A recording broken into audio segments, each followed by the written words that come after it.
नमस्कार, आप देख रहे हैं सिटी न्यूज हल्द्वानी। लोकसभा चुनाव 2024 के पहले चरण में उत्तराखंड की सभी 5 सीटों पर 19 अप्रैल को मतदान प्रक्रिया शांतिपूर्ण ढंग से संपन्न हुई। भले ही इस चुनाव में वोट प्रतिशत गिरता हुआ नजर आया, लेकिन इस चुनाव में स्वीप की अहम भागीदारी देखने को मिली। स्वीप की ओर जिले से मतदाता को जागरूक करने के लिए कई कार्यक्रम किए गए। वहीं हल्द्वानी में भी स्वीप टीम के द्वारा लगातार चुनाव से पहले हस्ताक्षर अभियान भी चलाया गया। लोगों को चुनाव से प्रतिभाग करने के लिए जागरूक भी किया।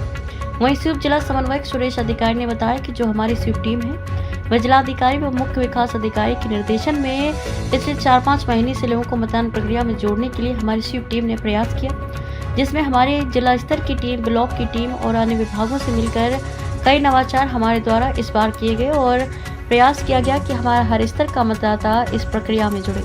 वहीं चुनाव के दिन हल्द्वानी स्वीप टीम के सदस्यों द्वारा मतदाताओं को मतगणना स्थल तक पहुंचाया गया। 90 वर्ष से अधिक के बुजुर्ग जो घर पर मतदान से वंचित रह गए उनको बूथों पर लाकर वोटिंग कराई गई। इसके अलावा 7 ट्रांसजेंडर वोटर को वोट पर लाकर मतदान कराया। इसके साथ ही नैव नवाड़ खेड़ा से दृष्टिबाधितों को मतदान हेतु प्रेरित कर दिव्यांग बूथ पर मतदान करने में समाज कल्याण विभाग से सहयोग किया। कुष्ठाश्रम, हाथीखाल, मोतीनगर और कुष्ठ धर्मशाला राजपुरा हल्द्वानी में कुष्ठ रोगियों को मतदान में सहायता की।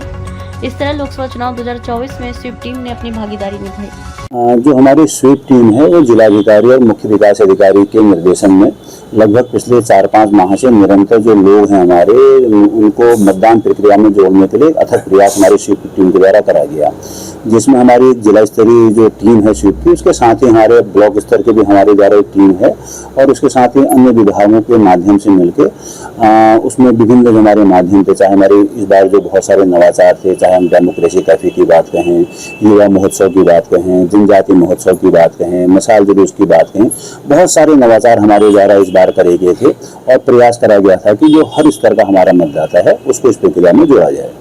सर, बात करें जो आपका स्वीप है उसमें कितने लोग जुड़े हैं, किस किस विभाग से लोग जुड़े हैं, किस तरह का उनका कार्य है? अगर मैं स्वीप टीम की बात कहूँ तो हमारे उसका हेड हमारे मुख्य विकास अधिकारी हैं, उसके साथ ही जनपद स्तर पर लगभग 8 लोगों की टीम है। उसके साथ ही हमारे अगर हम ब्लॉक हैं तो हर ब्लॉक में हमने 2 ब्लॉक कोऑर्डिनेटर बनाए गए हैं। उसके साथ ही जो है हमारे जितने भी हायर स्टेशन है वहाँ पर हमारे द्वारा ALC कोऑर्डिनेटर बनाए गए हैं, जिनके द्वारा निरंतर जो है पिछले लगभग 4-5 माह से इस जो हमारी गतिविधि है उसमें उनके द्वारा योगदान दिया गया है। आपका शुभ नाम बताइए। मैं सुरेश अधिकारी हूँ, यहाँ पर जो है मैं समाज विकास अधिकारी के पद पर यहाँ पर नगर निगम में कार्यरत हूँ और मुझे जो आपका स्वीप है, स्वीप में मुझे जिला जो है समन्वय का दायित्व सौंपा गया था। सर, स्वीप निर्वाचन आयोग का, भारत निर्वाचन आयोग का एक कार्यक्रम है जिसका नाम है सुव्यवस्थित मतदाता शिक्षा एवं निर्वाचक सहभागिता। इसका कार्य जो है मतदाताओं को निर्वाचन की प्रक्रिया को समझाना, उन तक सारी जानकारी पहुंचाना और साथ ही मतदान के लिए जागरूक करना है। तो किस तरह से आप लोगों ने जागरूक किया? हमने जो इसमें शुरुआत की वो सर्वप्रथम हमने जो है जो नए जो विद्यालय थे उन विद्यालयों में बच्चों को, फ्यूचर वोटर्स को निर्वाचन प्रक्रिया के बारे में समझाया हमने और इसके अलावा उनको लोकतंत्र के महत्व को बताया। उसके बाद हमने फिर जो 18 साल के जो युवा थे जो विद्यालयों में पढ़ रहे थे उनको हमने ऑनलाइन पंजीकरण के द्वारा उनको निर्वाचक नामावली से जोड़ा। उसके बाद फिर हमारा सेकंड फेज शुरू हुआ मतदाता जागरूकता का। इसके अंतर्गत हमने जो है हमारे पास चूँकि हल्द्वानी ब्लॉक का दायित्व था, जिसमें लालकुआं विधानसभा, हल्द्वानी विधानसभा और काला डूंगी का एक काफ़ी बड़ा क्षेत्र आता है, तो हमने पूरे ब्लॉक में हर वर्ग तक पहुंचकर मतदाता जागरूकता के कार्यक्रम किए, जिसमें श्रमिक वर्ग हैं, ट्रांसजेंडर वर्ग हैं, इसके अलावा जो दृष्टिबाधित हैं, विकलांग हैं, तो समाज का हर वर्ग को हमने मतदान की प्रक्रिया से जोड़ने का प्रयास किया ताकि उनमें अवेयरनेस आए और वो लोकतंत्र में वोट देकर अपनी सहभागिता सुनिश्चित करें। आपका नाम? मैं डॉक्टर सुरेश भट्ट, मैं शिक्षा विभाग में प्रवक्ता के पद पर कार्यरत हूँ। इस तौर पर तैयारी की हुई तरह से सर, जो मतदाता जागरूकता अभियान चला था वो इस लाइन के ऊपर चला था कि कोई भी मतदाता ना छूटे, हर मतदाता संपर्क हो, हर मतदाता मतदान केंद्र तक आए। इसके संबंध में जितने भी नवाचार, जितने भी प्रयास किए जा सकते थे वो स्वीप ने पूरी तरीके से किए। प्रश्नावली जो एक नया कंसेप्ट है जिससे हर मतदाता को हम जोड़ सकें, बच्चों के माध्यम से उनके अभिभावकों तक हमारी पहुंच हो सके कि मतदान क्यों जरूरी है, ये कार्यक्रम शुरू किया गया। इसमें बहुत हमें अच्छी सफलता मिली, बहुत सारे मतदाता इसमें जुड़े। इसके साथ साथ जो नगर निगम की बैनी सेना है उनको भी इस अभियान से जोड़ा गया, क्योंकि उनका जो संपर्क है वो हर घर तक होता है, हर मतदाता तक होता है। तो उनके माध्यम से भी हमने अपना मतदाता जागरूकता अभियान चलाया कि लोगों में अपने वोट को लेकर जागरूकता हो, और हर वोट जरूरी होता है, हर वोट का अपना महत्व होता है। लोकतंत्र के महापर्व में सभी की सहभागिता अनिवार्य है, इस आशा से उनको भी जोड़ा गया और इसमें भी भरसक प्रयास हुआ कि लोग मतदान केंद्र तक आए। इस बार आप लोगों ने क्या खास करा, लोगों को जोड़ा है ऑनलाइन के माध्यम से, क्या रहा? हाँ सर, इसमें हमने एक ये जो ऐप है, वोटर हेल्पलाइन ऐप है, तो ये जो ऐप है, इस ऐप के माध्यम से हमने लगभग 3,500 युवा मतदाताओं के रजिस्ट्रेशन यहाँ पे करवाए हैं, विद्यालय में जाकर के, कोचिंग इंस्टीट्यूट में जाकर के और अलग अलग केंद्रों पर जाकर रजिस्ट्रेशन हमने यहाँ पे करवाए हैं।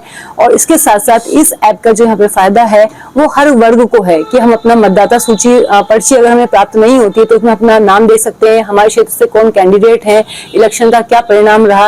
यानी कि ये जो ऐप है इसका सबसे अच्छा उपयोगी सर इलेक्शन से पहले भी है और इलेक्शन के बाद में भी है। तो जितने जरूरी एप्लीकेशन आपके फोन में रहते हैं ये उन सबसे जरूरी है, क्योंकि हमें अपनी नागरिकता की पहचान देता है। इस एप्लीकेशन के माध्यम से क्या वोटर आईडी कार्ड से बन सकती है क्या? हाँ सर, इस ऐप के माध्यम से इसमें जो सबसे महत्वपूर्ण है फॉर्म 6, फॉर्म 7 और फॉर्म 8 है। 6 के माध्यम से नए रजिस्ट्रेशन हुए, 7 के माध्यम से डिलीट की प्रोसेस है वो होती है और 8 के माध्यम से जो आपका अपना एड्रेस है वो करेक्शन है वो हो जाता है।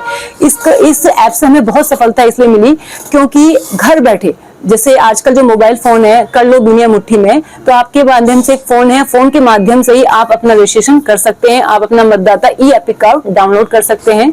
इसके माध्यम से इन्हें इस प्रकार के जो प्रयास है उन्होंने लेकर के आए। आपको शुभ नाम? मैं मोनिका चौधरी, मैं शिक्षा विभाग में कार्यरत हूँ और वर्तमान में मैं हल्द्वानी ब्लॉक कोऑर्डिनेटर के दायित्व को निभा रही हूँ। धन्यवाद सर। इस बार स्वीप में कुछ अलग तरीके के कार्यक्रम किए गए जिससे मतदाता जागरूक हों। इसमें कुछ विशेष अभियान थे, हस्ताक्षर अभियान और शपथ। हस्ताक्षर अभियान के लिए क्या किया गया कि जैसे बड़े बड़े सार्वजनिक स्थानों में, जैसे डिग्री कॉलेज में, तहसीलों में बड़े से व्हाइट बोर्ड लगाए गए और जिला अधिकारी जैसे जो हमारे जिले के अधिकारी हैं और इसके अलावा तहसील के जो मुख्य अधिकारी होते हैं उनसे जो है हस्ताक्षर करवा के मतदाता अभियान में शामिल होने का कार्यक्रम शुरू किया गया। और उसके नीचे सभी कर्मचारियों ने, आने जाने वाले लोगों ने, ऑफिस में जितने भी आते हैं और जो ऑफिस में काम करते हैं उन सभी लोगों ने साइन करके मतदान करने का वचन दिया। इसका क्या बेनिफिट रहा मैम? इसका बेनिफिट ये रहा कि देखिए हर ऑफिस में और डिग्री कॉलेज में सब युवा मतदाता हैं, इसके अलावा तहसील में हमारे समाज के हर वर्ग के लोग आते जाते रहते हैं, वहां के कर्मचारी और हर स्तर के कर्मचारी मतदान के लिए जागरूक हों और अपना मतदान करने अवश्य जाएं। इसलिए इस उद्देश्य से जो है हस्ताक्षर कार्यक्रम किया गया। कार्यालय में आपने किस तरह से काम करा? कार्यालय में यही किया गया, जैसे हर कार्यालय के बाहर से वही व्हाइट बोर्ड लगा के किया गया। इसके अलावा शपथ कार्यक्रम भी किया गया। हमने जितने भी महोत्सव आयोजित किए, युवा महोत्सव, मशाल जुलूस, इन सबों में और जो भी सार्वजनिक कार्यक्रम होते थे वहां पर हम जाकर के, जहां पर भी हमें एक बड़ा मास मिलता था तो वहां पर जाकर के हम जन समूह को मतदान की शपथ दिलाते थे ताकि वे जो है 19 अप्रैल को अपना मतदान अवश्य करें। आपको शुभ नाम? रश्मि पांडे, मैं एजुकेशन डिपार्टमेंट से हूँ और जीआईसी रामगढ़ में कार्यरत हूँ। इस खबर को लेकर आपका क्या कुछ कहना है, कमेंट में जरूर बताएं। ऐसे ही अपने शहर हल्द्वानी की हर छोटी बड़ी खबर को देखने के लिए सब्सक्राइब करें सिटी न्यूज़ हल्द्वानी।